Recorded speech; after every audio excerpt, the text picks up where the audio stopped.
This video just contains the main concepts related to kinetics of particle by applying a force mass acceleration principle for solving different acceleration and velocities of the system.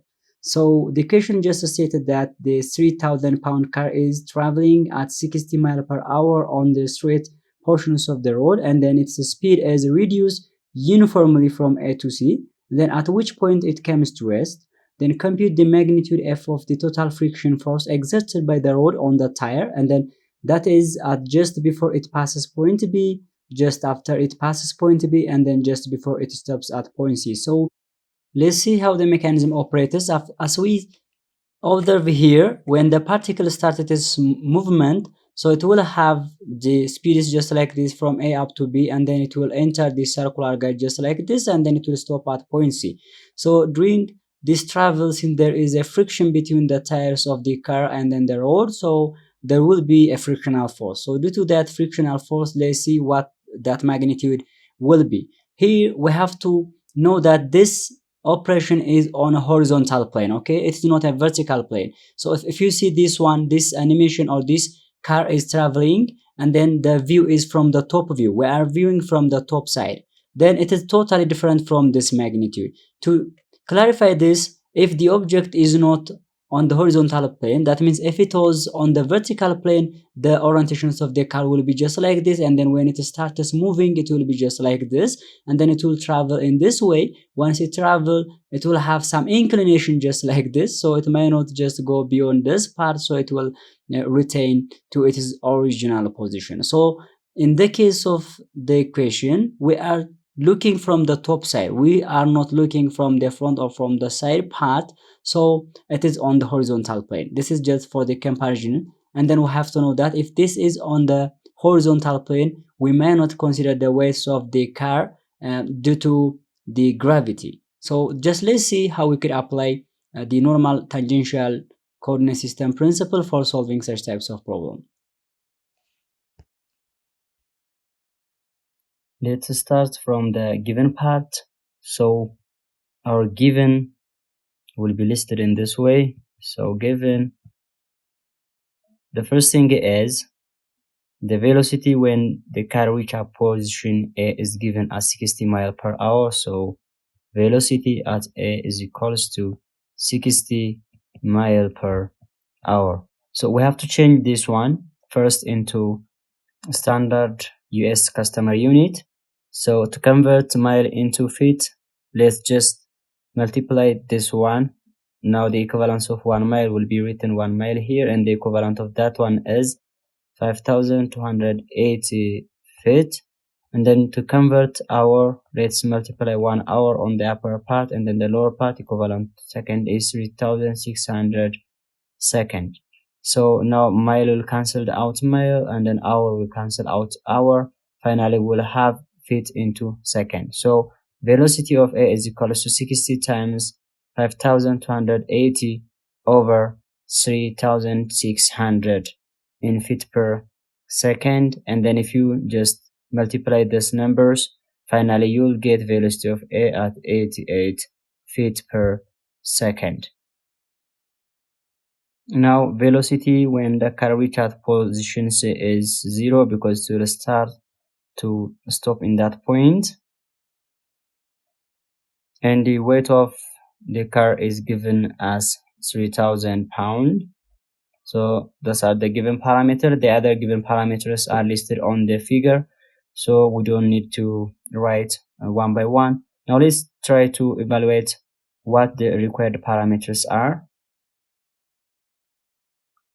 So the required parameters are just to evaluate the frictional force, just the car before it passes point B, and then after passing point B, and then at the same thing, and then just when the car before passing point C, or at the instant when it touches this point. So the frictional forces are asked at 3 positions. So the first one is before point B, so before point B, and then the second one is after point B, and then the third one is just before stop, that means before point C. So these are the given parameters. Now let's evaluate this one by one. As you know that, now let's evaluate for the first case, that means when the car try to pass point B, so from point A and then point B, it's known that the distance between the 2 points is 100 feet.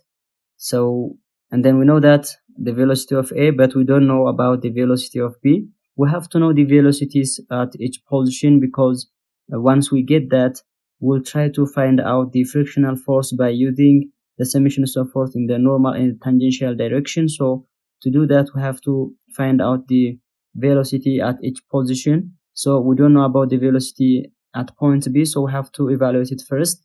To evaluate it, the question just say that the acceleration is uniform. That means it's just reduced uniformly from A to C. That means the acceleration from A up to C is just uniform.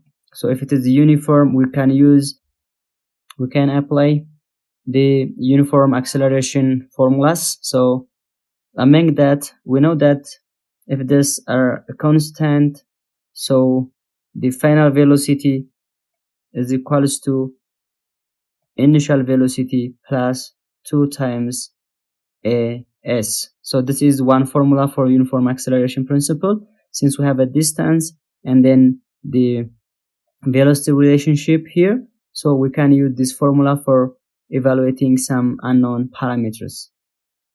To apply this formula, we have to just note about the velocity at the final and then the initial position. So in this case, we know the velocity at the initial position, that means at A, it's already 88 feet per second, but the final velocity at point C is 0. So if we just extend our evaluation into point C, onto this point, so we can determine every unknown parameters in this equation. So we know that velocity at point C, that means the final velocity squared, is equals to the initial velocity, in this case is velocity at point A squared, plus 2 times acceleration, this is the tangential acceleration, times distance, that means from A up to C. So if we just know about this parameter, then finally we can evaluate the tangential acceleration. But to evaluate this, we don't know about the distance from A up to C, but we have to evaluate it first. That means we know that distance from A up to C is equals to distance from A up to B plus distance from B up to C. That means the curved path. Now we know the distance from A up to B, that means 100, plus distance from B up to C. So to evaluate distance from A up to C, let's just evaluate this one. This is a curved path. Since it's a curved path having an angle theta here, and then this is the radius, or this is the radius of curvature is given as rho or r, just like this. So in this case, to know the distance, that means the tangential distance of the system here from point B up to C, that means distance from B to C.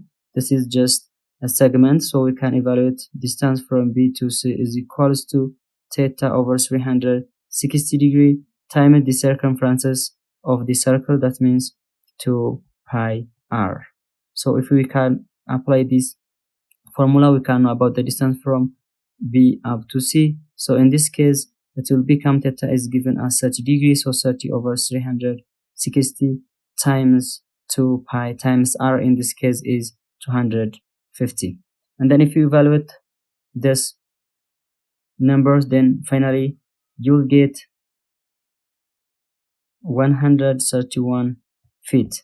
So distance from A up to C will be 100 plus 131, and then it will become 231 feet. So this is the distance from point A to point C. Once we have the distance value, then we can just insert into this equation, and then finally we can get the tangential accelerations of the system.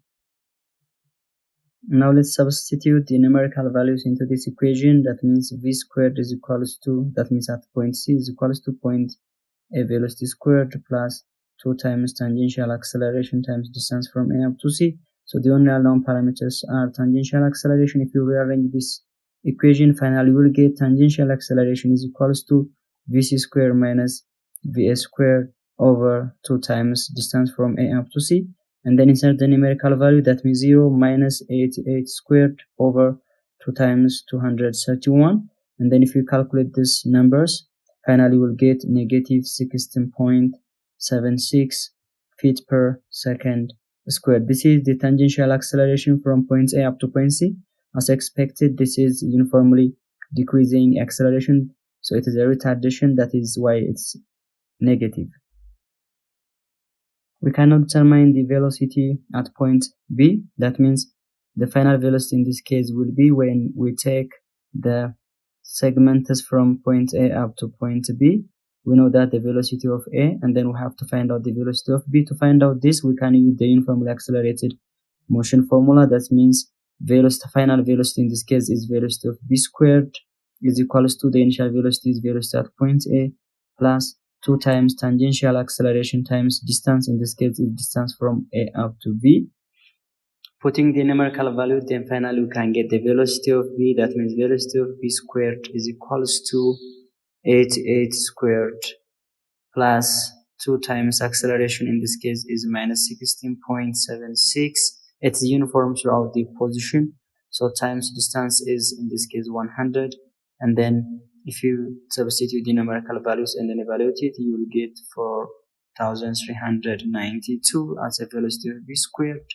So finally, velocity of B will become the square root of this, and then it will be 66.27 feet per second. So this is the velocity when the particle reaches at position B. Once we have all these values, now let's try to solve what is the required part. So to evaluate the first thing, let's take out the free body diagram just like this, and then we know that the frictional force is always in the opposite of the direction, let's say this part, and then assume this is a tangential, and then this part is the normal directions of the system. Now this is just for the cases of A, that means when the particle is before passing point B, that means when it is on the rectilinear or on the straight line motion principle. This is point B, and then this was point A. So before it enters to the circular path, the overall path was the straight line or rectilinear. So in this case, we know that summation of force in the tangential direction will be mass times acceleration in the tangential direction, and summation of force in the normal direction will be mass times normal acceleration. But in this case, since there is no any normal position, or the radius of curvature for the any straight line is infinity length, so if it is infinite just like this, so the normal acceleration will be v squared over rho, and then if rho is just infinity, that means v squared over infinity will be just 0. That means the value will be 0. So if this is 0, so there will no any normal acceleration in that direction, so the only accelerations will be on the tangential part. And then since the system is on the horizontal plane, there is no any gravity effect on the system, so due to this we don't have any force in the normal direction, so the only concern will be on the tangential part. So in the tangential part, when we come to the force, we have only frictional force, that means the frictional force in the negative direction, so negative frictional force is equals to mass times tangential acceleration. In this case, the tangential acceleration is previously evaluated, and then it was negative 16.76. What about the mass? The mass should be the weight over gravity. So in this case, we are using the US customer unit. So negative frictional force is equals to mass is, so weight over gravity, that is 3000 divided with the gravity is 32.17 for US customer unit, times the acceleration is negative 16.76. So if you evaluate that, the negative will cancel out the negative part, so finally we'll get the frictional force is equals to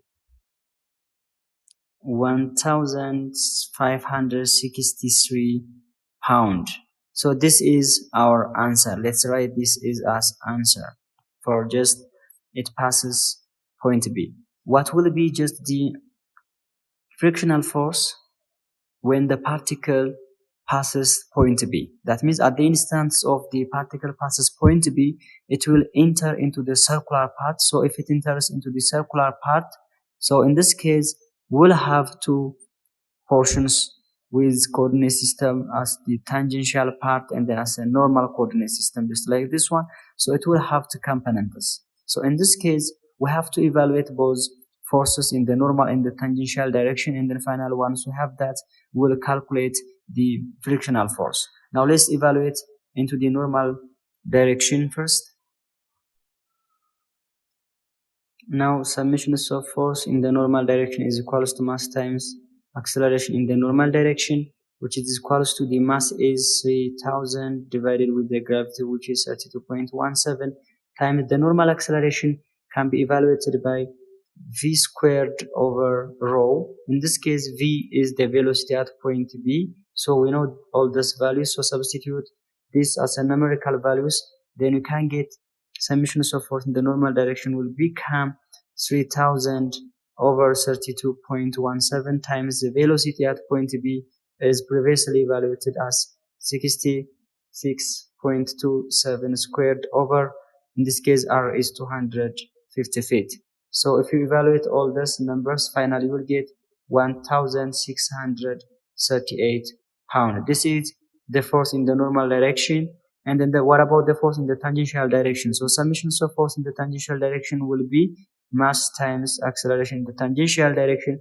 We know that the mass is constant, and then also the tangential acceleration is constant throughout the system. So it was previously evaluated as 1563 pounds. So since we have all these values, we can just take out the force diagram. This is in the tangential and this is in the normal direction. So in the normal direction, we have 1638 pounds, and then in the tangential direction, we have 1563 pounds. So the vector, that means the normal force, and then the tangential force cumulative, or the vector or the magnitude will be just F force F. So this force F is equals to Ft squared plus Fn squared under radical. So if we just take out the Spartus as 1638 squared plus 1563 squared, and then finally you will get the force as 2264 pounds. So this is the force on the system. So since there is no any external force, this force is a frictional force. So the frictional force is opposite to this direction, so opposing that one. So frictional force is equals to 2264 pounds, which opposes the motions of the system, and then it will be opposite of the given force system. So this is our answer. For case C, that means when the particle try to stop at point C, since there is no any velocity at that one, this is 0. Since there is no any velocity, we may not have a normal acceleration. That means normal acceleration is equal to v square over rho. So the velocity at that position is 0. So since there is no normal acceleration, there might not be any normal force. So the normal force will be 0. In this case, the only forces will be tangential force. So the frictional force will be equals to the tangential force, that means force in the tangential direction, and then we know that the force in the tangential direction is the same throughout the system, so it will be 1560 pounds. So this is the answer related to the frictional forces at different points. So we have all this results. So previously when it just enters the point B, that means before it passes point B on the rectilinear motion,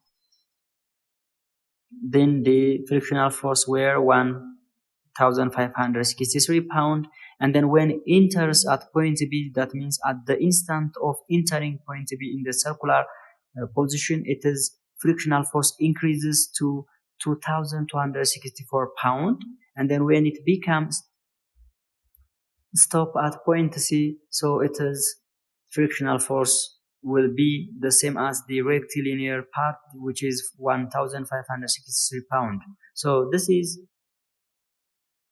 The final answer related to the previous question, so stated here, we can simply apply a normal tangential principle for solving such types of problem. So this is it.